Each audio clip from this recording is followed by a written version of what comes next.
বিয়ে করবো না এবং তোমার সাথে আমার আর কোনো সম্পর্ক নাই। হ্যাঁ, আর ছেলে দর্শন করলো, মেয়ে কি রাজি ছিল না?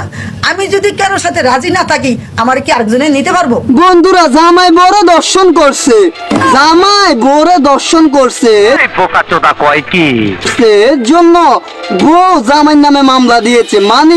মামুন লাইলাকে দর্শন করেছে, এর মানে হচ্ছে মামুন লাইলাকে দর্শন করেছে, লাইলা মামুনের নামে মামলা দিয়েছে 46 ধারায় এবং বাংলাদেশ পুলিশ ক্যান্টনমেন্ট থেকে মামুনকে ধরে নিয়ে গিয়েছে। মামুন ঢাকা পথযাত্রা হয়েছিল, এই বুঝে ধরে নিয়ে গেছে ক্যান্টনমেন্ট থেকে খপ করে। আপনারা চিন্তা করুন, বাংলাদেশে ইতিহাসে টিকটকের সারা হুগামারিরা একেবারে দেশ বদলি করে ফেলাইছে, ইতিহাস চেঞ্জ করে ফেলাইছে, তারা জীবনকে ধ্বংস করে ফেলাইছে। বউ জামাইরে দর্শন করলে দোষ, জামাই বড় দর্শন করলে দোষ, কথা বুঝছেন? এটা হচ্ছে টিকটকারের কাছে সবকিছুই আছে ভাই। বাংলাদেশে এই বর্তমানে একটা আইন বের করেছে যে বউ জামাই এবং জামাই বউকে দর্শন করলে মামলা আছে।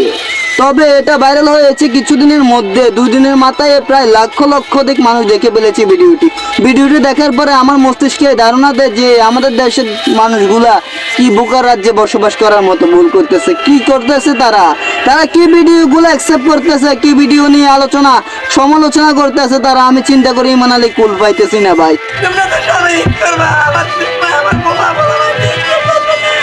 আসলে আপনারা এটাই বলেন যে মামুন লাইলা তারা টিকটকার এবং টিকটকার থেকে পরিচিত, এই বুড়া বেটিরে সে বিবাহ করছে এটা মানে নেছি এবং তাদের ঝামেলা হয়েছে, লাইলা মাইলাকে মেরে মাইলং বানাই দিয়েছে সেটাও বুঝতে পেরেছি। তবে এটা কি কাহিনী ভাই আমি তো বুঝতেছি না, অবাক হয়ে গেছি, কথা বুঝছেন?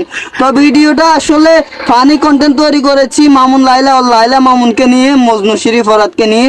তো ভালো লাগলে চ্যানেলটা সাবস্ক্রাইব করে পাশে দেখবেন। আসসালামু আলাইকুম, ভালো থাকবেন সবাই।